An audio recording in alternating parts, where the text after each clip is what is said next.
Welcome to This is UIC, the official podcast of the University of Illinois Chicago. I'm Grace Khachaturian, and with each episode, we delve into the stories that drive us to unpack our most compelling questions. As Chicago's only public research university, UIC is leading the way to create and inspire a better world. This is UIC. Today we're speaking with Rhea Ballard-Thrower, the driving force behind the Inside Out Prison Exchange program at UIC Law. She's bringing law students and incarcerated individuals together in the same classroom for a transformative educational experience from the inside out. Welcome, Rhea. Thank you. So excited to have you on the podcast today. I think we are discussing a really interesting topic that needs to be talked about. We're going to unpack the curiosity of how learning can transform the lives of incarcerated individuals and create that ripple effect. Before we dive into that, I would love to begin our time together today to understand a little bit about your story. Tell us about your why. I have been engaged in teaching the incarcerated for a little over 8 years. And I was introduced to it by a faculty member at Howard University. But I think the reason why I was so attracted to be a part of this um, unique educational experience is because I profess to be a Christian. And one of the tenets of Christianity is that we all make mistakes and we all need to be forgiven. And so this is a way for me to put myself in a place that I can recognize that we are all in this together. None of us are perfect. And if someone is willing to take those steps to change, or to do things differently from the past, then I can use the position that I've been given to help them to make that change. I love that. At what point did that perspective enter your life and begin to influence the work that you do?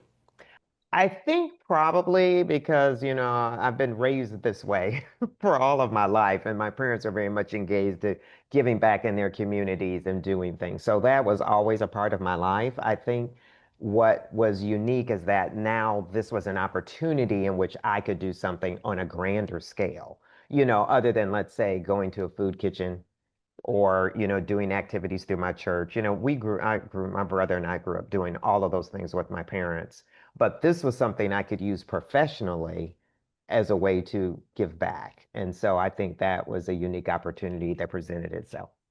For sure. And at what point did restorative justice enter your story? Oh, wow. I think I would probably say that was the impact of working at Howard. I was there almost 20 years, and I think literally the whole history of that university was that it was created right after the Civil War ended. So it started in 1867, the war ended in 1865, and it was the idea for the recently freed enslaved people to uplift themselves and then support their communities and uplift the community. So when you're involved in a whole academic experience that is all about restoring justice, Mhm. then you take that with you. And so that was one of the wonderful opportunities of why I was so attracted to UIC was because they were already engaged in doing this, through our Department of Criminology.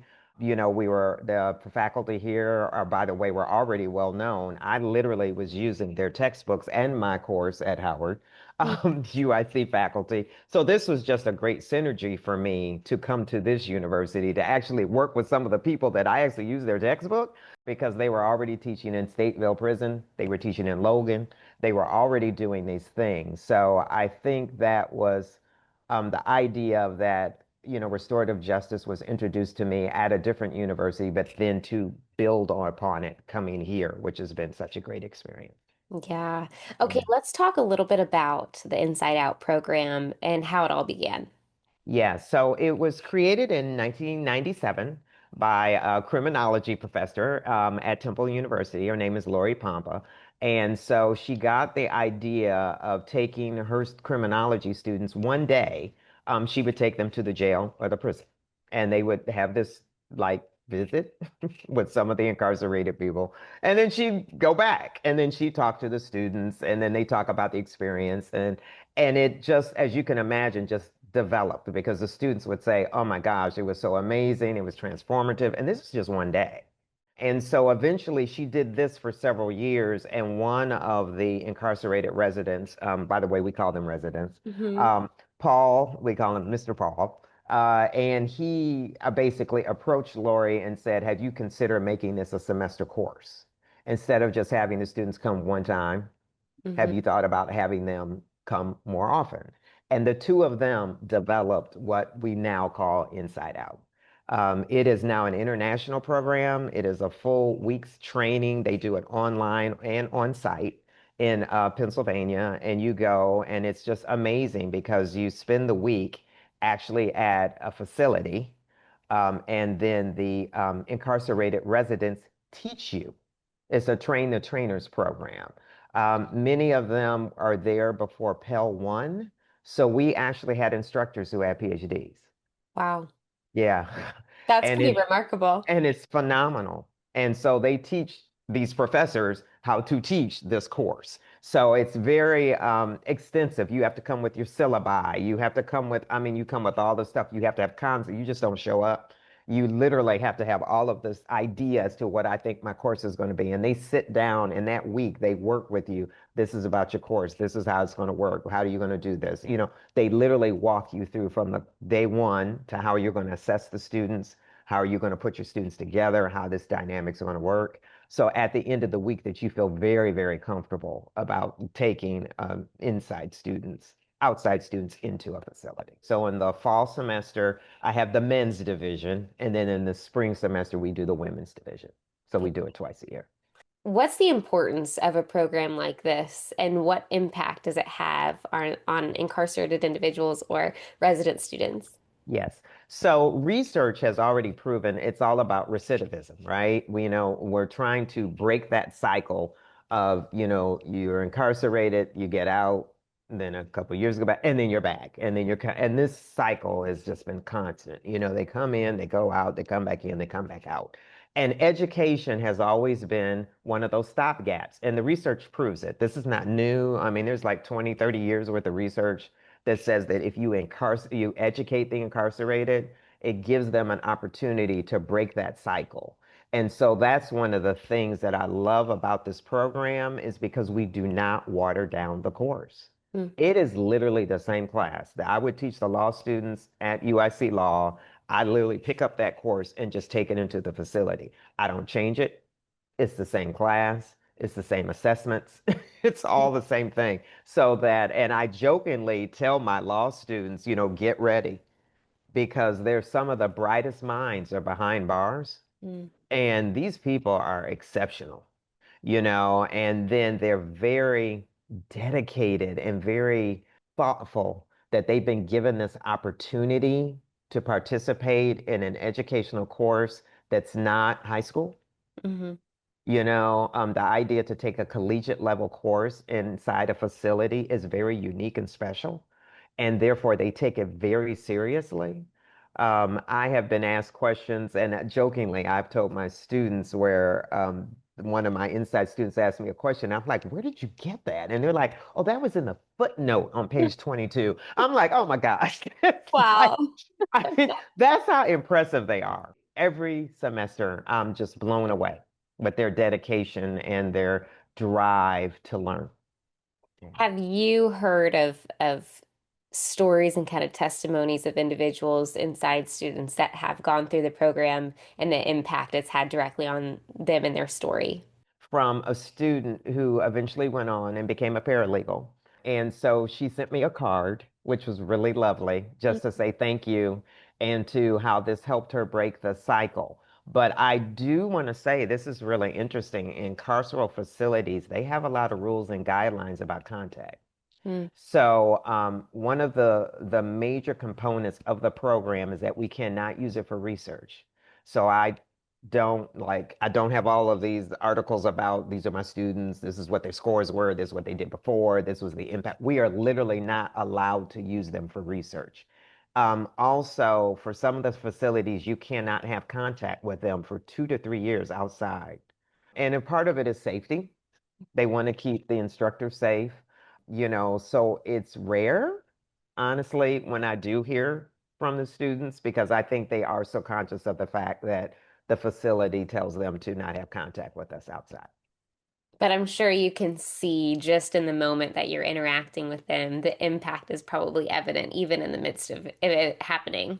Absolutely. And even then we do our annual assessment, I mean our assessments at the end of the course, and we can tell. I mean, I tell my students that the inside students that it is that, I don't know if it's a proverb, but teach the man to fish and he will, Yes. he'll feed himself forever. That's really what this course is about for me personally. And I say this to them. I said, it's a very small course, by the way, because it's only 15 students on the inside, 15 law students on the outside. So I teach 30 students, so 60 a year. That's it. Mm, Um, and as a result, I tell my inside students that all these skills, all these things you learn in this course, you have to teach it to someone else.